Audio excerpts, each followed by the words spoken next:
नमस्कार दोस्तों, स्वागत है आप सभी का हमारे यूट्यूब चैनल एग्जाम जी में। दोस्तों आज जो हम करेंगे हरियाणा पब्लिक सर्विस कमीशन यानी नायब तहसीलदार का एग्जाम जो आयोजित किया जाएगा 26/5/2019 को। तो उसके जो इम्पोर्टेंट क्वेश्चन है जो कि एचएससी की प्रीवियस ईयर परीक्षाओं में पूछे जा चुके हैं, उन पर हम चर्चा करेंगे। उसके लगभग हम 10 से 15 जो है सेट करेंगे साथ साथ। ठीक है, तो आज हम उसका पहला सेट करेंगे जो प्रीवियस ईयर क्वेश्चन का है। तो आज जो ये क्लासेस हमारी 12वीं जो है क्लासेस है, 11वीं अभी तक आपने नहीं देखी है तो डेली सुबह 7 बजे और शाम को 8 बजे डेली अपलोड क्लास की जाती है। तो एक बार जरूर डेली चैनल को विजिट कर लीजिए आपका, अगर आपके पास नोटिफिकेशन नहीं मिलता है तो। चैनल पर नए हो दोस्तों, सब्सक्राइब नहीं किया तो सब्सक्राइब कर लीजिए, बिल्कुल फ्री है, कोई चार्जेज नहीं लिए जा रहे। ठीक है, और बेल आइकन को जरूर दबाना ताकि आपको लगातार अपडेट्स चैनल के द्वारा प्राप्त हो सके। चैनल पर नए हो तो सब्सक्राइब नहीं किया तो सब्सक्राइब जरूर कर लीजिए दोस्तों, ताकि आपको लगातार अपडेट्स प्राप्त हो सके। तो शुरू करते हैं पहले क्वेश्चन से। पहली आप जो है ये क्या रहेगा पहला क्वेश्चन, लाला लाजपत राय और सरकार अजीत सिंह को ब्रिटिश सरकार द्वारा गिरफ्तार करके मांडले जेल में कब भेजा गया था। तो इंपॉर्टेंट क्वेश्चन है दोस्तों, कब भेजा गया था? 1907 के अंदर। ठीक है, उसके बाद अगला क्वेश्चन है, हरियाणा में कितने प्रतिशत भाग पर उप शिवालिक तथा शिवालिक की पहाड़ियां स्थित है। तो कितने प्रतिशत भाग पर है दोस्तों? 1.38% भाग पर जो है ये पहाड़ियां स्थित है। पंजाब प्रदेश में कांग्रेस के आदेश पर पूरे हरियाणा में स्वतंत्रता दिवस कब मनाया गया? तो कब मनाया गया था दोस्तों पूरे हरियाणा के अंदर अगर बात की जाए स्वतंत्रता दिवस? ठीक है, तो 12 जनवरी 1932 को ये बनाया गया था। हिस्ट्री से इंपॉर्टेंट क्वेश्चन है दोस्तों, नायब तहसीलदार के लिए सभी। ठीक है, हरियाणा किस तरफ से किसी अंतर्राष्ट्रीय सीमा को जो है स्पर्श नहीं करता? तो किसी भी तरफ से जो हरियाणा किसी अंतर्राष्ट्रीय सीमा से नहीं जो है स्पर्श करता है। ठीक है, अगर बात की जाए दिल्ली से जो है 3 साइड से हरियाणा जो है स्पर्श करता है। उसके बाद अगला क्वेश्चन है हमारा, हरियाणा में कांग्रेस की स्वर्ण जयंती कब मनाई गई थी? कब मनाई गई थी दोस्तों? 28 दिसंबर 1935 को जो ये जयंती बनाई गई थी। संविधान के अनुच्छेद 31 ख के साथ पठित 9वीं अनुसूची में शामिल कौन सा विधेयक है? तो कौन सा है दोस्तों? हरियाणा पिछड़ा वर्ग विधेयक 2016। ये जो है संविधान के अनुच्छेद 31 ख में जो है 9वीं अनुसूची के अंदर जो इसको शामिल किया गया है। उसके बाद अगला क्वेश्चन हमारा, लाला लाजपत राय की मृत्यु के बाद मार्च 1929 में रोहतक में आयोजित हुई एक सभा के में मुख्य अतिथि कौन थे? तो कौन थे दोस्तों? ये मोतीलाल नेहरू जो है ये इस सभा के मुख्य अतिथि थे। ठीक है, अगला क्वेश्चन क्या है ये दोस्तों, हरियाणा के किस जिले में शिवालिक पहाड़ियों का विस्तार है? तो किस जिले में? रोहतक में जो है ये शिवालिक की पहाड़ियों का विस्तार है। ठीक है, उसके बाद अगला क्वेश्चन हमारा, 1843 ईस्वी में कैथल के राजा उदय सिंह की मृत्यु के बाद किसने राजगद्दी पर हक जताया? तो किसने जताया था दोस्तों? गुलाब सिंह के द्वारा जो ये राजगद्दी पर जो है हक जताया गया था, क्योंकि 1843 में जो कैथल के राजा थे, कौन थे कैथल के राजा? उदय सिंह की जो है मृत्यु हो गई थी। उसके बाद राजगद्दी किसने जो ली थी? तो किसने? गुलाब सिंह के द्वारा। हरियाणा की जलवायु किस प्रकार की? तो किस प्रकार की दोस्तों? उपोष्ण कटिबंधीय शुष्क महाद्वीपीय जलवायु जो है हरियाणा की जलवायु है। ठीक है, उसके बाद अगला क्वेश्चन है हमारा, अंग्रेजों ने 10 अप्रैल 1843 को किस नगर के चारों ओर 700 के स्थापित कर नाकाबंदी की थी? तो किसके तरफ की थी दोस्तों? कैथल की तरफ ही की थी। हरियाणा में शीतकालीन में औसत तापमान कितना रहता है? तो कितना रहता है दोस्तों? 12 डिग्री सेल्सियस। हरियाणा के उत्तरी भागों में पर्वतीय क्षेत्रों में वर्षा कितनी होती है? तो कितनी होती है? 200 सेंटीमीटर जो वर्षा होती है। अगर बात की जाए एवरेज कितनी होती है दोस्तों? 45 जो है एवरेज वर्षा होती है हरियाणा के अंदर। ठीक है, किस जिले के जाटों का आर्य समाज का प्रभाव अधिक था? तो किस जिले का था दोस्तों? रोहतक का जो है जाटों पर आर्य समाज का प्रभाव अधिक था। ठीक है, उसके बाद अगला क्वेश्चन है, हरियाणा के दक्षिणी भाग में अधिकतम वर्षा होती है। तो कितनी होती है? 25.38 सेंटीमीटर जो है जो वर्षा अधिकतम होती है। दक्षिणी भाग की है दोस्तों, पूरे हरियाणा की बात नहीं कर रहा है, सिर्फ दक्षिणी भाग की बात कर रहा है। ठीक है, उसके बाद अगला क्वेश्चन हमारा, स्वतंत्रता के पश्चात पंजाब में हिंदी और हिंदी भाषा बोलने वालों के मध्य किस प्रश्न पर विरोध खड़ा हुआ? तो कौन से प्रश्न पर? भाषा के प्रश्न पर जो है विरोध खड़ा हुआ था। भाषा के आधार पर ही फिर पंजाब और हरियाणा को अलग किया गया था। उसके बाद अगला क्वेश्चन है, हरियाणा के किस भाग में जो है सर्वाधिक वर्षा होती है? तो किस भाग में दोस्तों? उत्तर पूर्वी भाग में जो है हरियाणा में सर्वाधिक वर्षा होती है। ठीक है, वर्ष 1955 में कहाँ के पुलिस उपाधीक्षक के दुर्व्यवहार के विरुद्ध बहुत जल से हुए? तो किसके शीर्षा के जो है पुलिस उपाधीक्षक के दुर्व्यवहार के कारण जो है बहुत ही जल से जुलूस हुए थे। ठीक है, हरियाणा के किस भाग में ग्रीष्म काल में लू नामक गर्म एवं शुष्क हवाएं चली? तो किसमें? दक्षिण एवं दक्षिण पश्चिम भाग में जो है ये चली थी। सिखों के नेता मास्टर तारा सिंह ने पंजाबी सूबे के लिए कब आंदोलन शुरू किया? तो कब किया गया था? वर्ष 1960 में जो है आंदोलन शुरू किया गया था। हरियाणा में सर्वाधिक गर्म महीने होते हैं। तो कौन से होते हैं? मई और जून जो है सर्वाधिक गर्म महीने होते हैं हरियाणा में। ठीक है, उसके बाद अगला जो है वर्ष 1924 में जमींदार लीग की स्थापना किसके द्वारा की गई थी? मैंने एक क्वेश्चन पहले भी करवाया था, जमींदार लीग की दूसरा नाम क्या है दोस्तों? Feudal league. ठीक है, तो किसके द्वारा की गई थी? चौधरी छोटू राम के द्वारा। ठीक है, चौधरी छोटू राम का जो है किस हरियाणा में किस जिले से संबंधित रखते हैं? तो रोहतक जिले से संबंधित रखते हैं। गांव की पूछा जाए तो गढ़ी छापला। इनकी यहाँ पर एक मूर्ति बनाई गई, कितनी? 64 फीट की। ठीक है, ग्रीष्मकाल में हरियाणा का औसतन तापमान कितना रहता है, तो कितना रहता है दोस्तों 35 डिग्री सेल्सियस। अगर वर्ष जो है 12 डिग्री सेल्सियस कब रहता है, शीतकालीन में। ठीक है, हरियाणा के किस भाग में सबसे कम वर्षा होती है, तो कुछ में दक्षिण पश्चिम में, और सबसे सर्वाधिक किस में होती है, उत्तर पूर्वी भाग में। ठीक है, उसके बाद अगला क्वेश्चन हमारा, किस वर्ष तक हरियाणा के प्रत्येक जिले में कांग्रेस की शाखा खुल चुकी थी, तो कब तक खुल चुकी थी दोस्तों, 1907 ईस्वी तक जो है कांग्रेस की जो है शाखा खुल चुकी थी।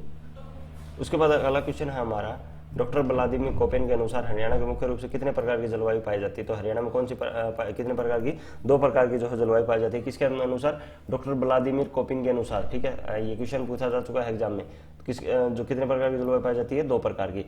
हरियाणा के आरंभिक क्रांतिकारी गतिविधियों का केंद्र कौन सा था, तो कौन सा था दोस्तों, अंबाला जो है क्रांतिकारी गतिविधियों का मुख्य केंद्र माना जाता है। हरियाणा के मैदानी भाग की समुद्र तल की ऊंचाई कितनी है, तो कितनी है, 700 से 900 फीट जो है समुद्र तल की ऊंचाई है। ठीक है, हरियाणा की गणना की जाती है, कब की जाती है दोस्तों, न्यून वर्षा वाले राज्यों में जो है हरियाणा की गणना की जाती है। उसके बाद अगला क्वेश्चन है, हरियाणा में CAW प्रकार की जलवायु शिवालिक श्रेणियों की निकटवर्ती क्षेत्र में कितने प्रकार की जो है, कितने प्रकार की चौड़ी पट्टी में पाई जाती है, कितने 72 किलोमीटर जो है ये पाई जाती है। उसके बाद अगला क्वेश्चन हमारा, कर्नल ML भार्गव के अनुसार हरियाणा के किस भाग को जो है समुद्र छूता है, तो किस भाग को, दक्षिणी भाग को जो है ये समुद्र छूता है।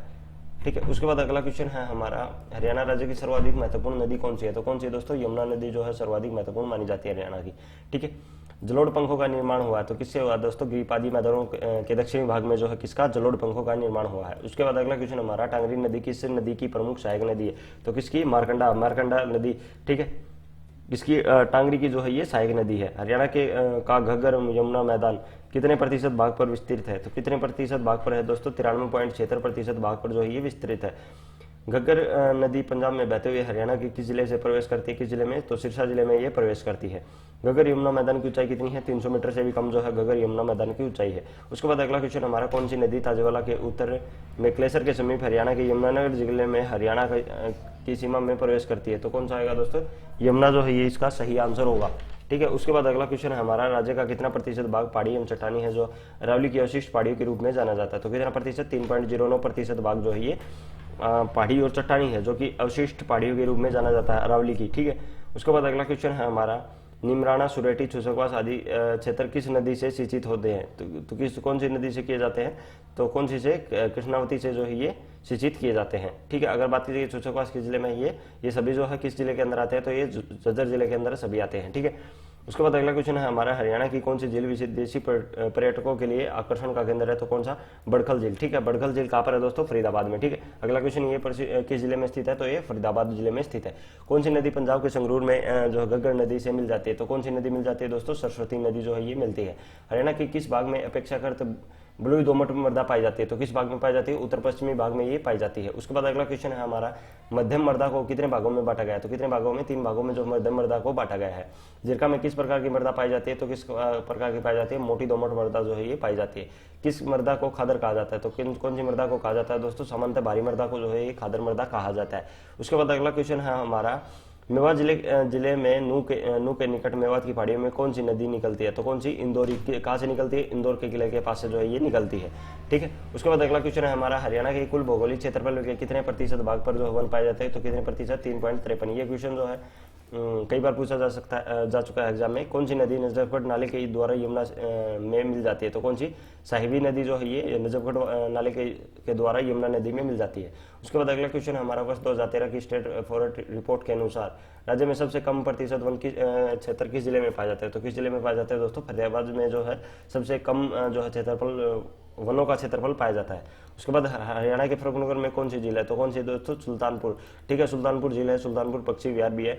ठीक है, कहाँ पर है, फरुखनगर में। अगर जिले की बात की जाए तो किस जिले में आता है, तो ये गुड़गांव जिले के अंदर आता है। ठीक है, कृषि प्रणाली में सुधार के संबंध कौन सा कथन गलत है, कौन सा है, भूमि को हवा के विपरीत दिशा में जोतना, ये गलत है। ठीक है, हरियाणा में ग्रीनिंग ऑफ हरियाणा नामक वृक्षारोपण की व्यापक योजना शुरू कब की गई, तो कब की थी, 1990 में। ठीक है, उसके बाद अगला क्वेश्चन है, हरियाणा के मैदानी भाग में मुख्यतः किस प्रकार की मृदा पाई जाती है, तो किस प्रकार की, पीले रंग की उपजाऊ मृदा जो है ये पाई जाती है। राज्य के कुल विलिखित वन क्षेत्र में कितने प्रतिशत भाग में आरक्षित वन पाए जाते हैं, तो कितने, 15.97% भाग में। हरियाणा का कितना क्षेत्र जो है वायु प्रदूषण से प्रभावित है, तो कितना है, 12 लाख हेक्टेयर जो है ये प्रभावित है। उसके बाद अगला क्वेश्चन हमारा, किसे रेंगती हुई मृत्यु कहा जाता है, तो किसको? मृदापर्दन को। ठीक है, अगर यहीं से क्वेश्चन और पूछा जाए कि किसान का मित्र किसको कहा जाता है, तो केंचुए को जो किसान का मित्र कहा जाता है। ठीक है, उसके बाद राज्य में हरियाणा में कुल भौगोलिक क्षेत्रफल के कितने प्रतिशत भाग में वनाच्छादन और वृक्षाच्छादन है, तो कितने? 6.80% में। कंवल हरियाणी द्वारा रचित कहानी का नाम क्या है, तो क्या है दोस्तों? कंवल हरियाणी के द्वारा रचित कहानी कौन सी थी? ये आशा की किरण जो है ये कहानी थी, किसके द्वारा रचित की गई थी? कंवल हरियाणी के द्वारा। ठीक है, उसके बाद ग्रीपादीय मुद्राओं को कहाँ घर कहा जाता है, तो कहाँ को? कालका। ठीक है, कालका कहाँ पर है? पंचकुला में। कौन सी मृदा शुष्क भूमि कृषि के लिए उत्तम समझी जाती है, तो कौन सी? हल्की मृदा जो है उत्तम समझी जाती है। रामफल चाल और जो है पारिवारिक संबंधों के विषय में रचित नाटक का नाम क्या है, तो क्या है दोस्तों? साझा सीट जो है ये इसका नाटक का नाम है। हरियाणा के मध्यवर्ती भाग में कौन सी मृदा पाई जाती है, तो कौन सी? दोमट मृदा ये पाई जाती है।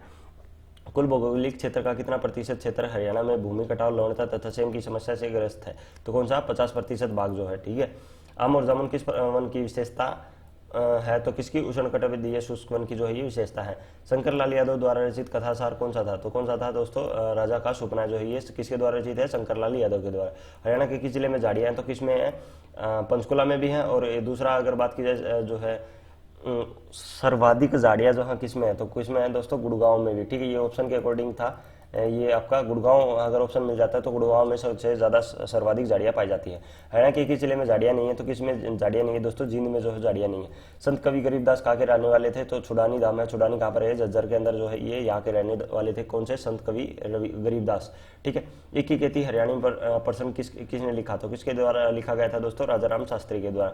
ठीक है, उसके बाद अगला क्वेश्चन है हमारा, बालुका स्तूपों की प्रधानता किस मृदा की विशेषता है, तो किसकी? अत्यंत हल्की मृदा की जो है ये विशेषता है।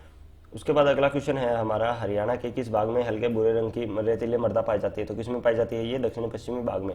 ठीक है, उसके बाद अगला क्वेश्चन है, किस जिले में क्लेशर राष्ट्रीय उद्यान है, तो किसमें है? यमुनानगर में। ठीक है, टोटल अगर राष्ट्रीय उद्यान की बात की जाए तो कितने हैं? 2 जो है एक तो क्लेशर और दूसरा सुल्तानपुर। ठीक है, उसके बाद अगला क्वेश्चन है हमारा, किस मृदा में बालू मृतिका एवं सिल्क का भाग लगभग बराबर अनुपात में पाया जाता है, तो किसका? ब्लू दोमट मिट्टी में। ठीक है, चौधरी देवलाल प्राकृतिक पार्क किस जिले में स्थापित किया गया है, तो किसमें? यमुनानगर में जो है स्थापित किया गया है। हरियाणा में कुल किस तरह राष्ट्रीय उद्यान है, तो कितने हैं? टोटल 2 जो है राष्ट्रीय उद्यान है। हरियाणा के किस जिले में लाल चेस्टनट मृदा पाई जाती है, तो किस जिले में? यमुनानगर में जो है सर्वाधिक पाई जाती है।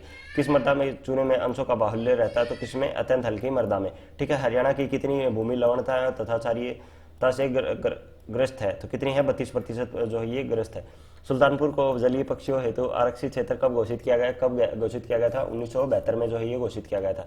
ठीक है, उसके बाद लास्ट क्वेश्चन आज का, कुल्ली औद्योगिक संपदा में लघु औद्योगिक इकाइयों में एक ग्रुप में कितनी लागत में एक सांजेमल शोधन संयंत्र की स्थापना की, तो किसमें? 79 लाख में जो है ये जो है की गई थी।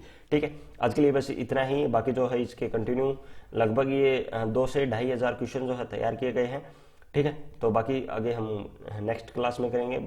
और चैनल को आपने सब्सक्राइब नहीं किया तो सब्सक्राइब कर लीजिए ताकि आपको लगातार अपडेट्स प्राप्त हो सके, और बेल आइकन को जरूर दबाना। और वीडियो अगर आपको पसंद आई हो तो लाइक करें, कमेंट करें और शेयर जरूर करें। Thank you for watching.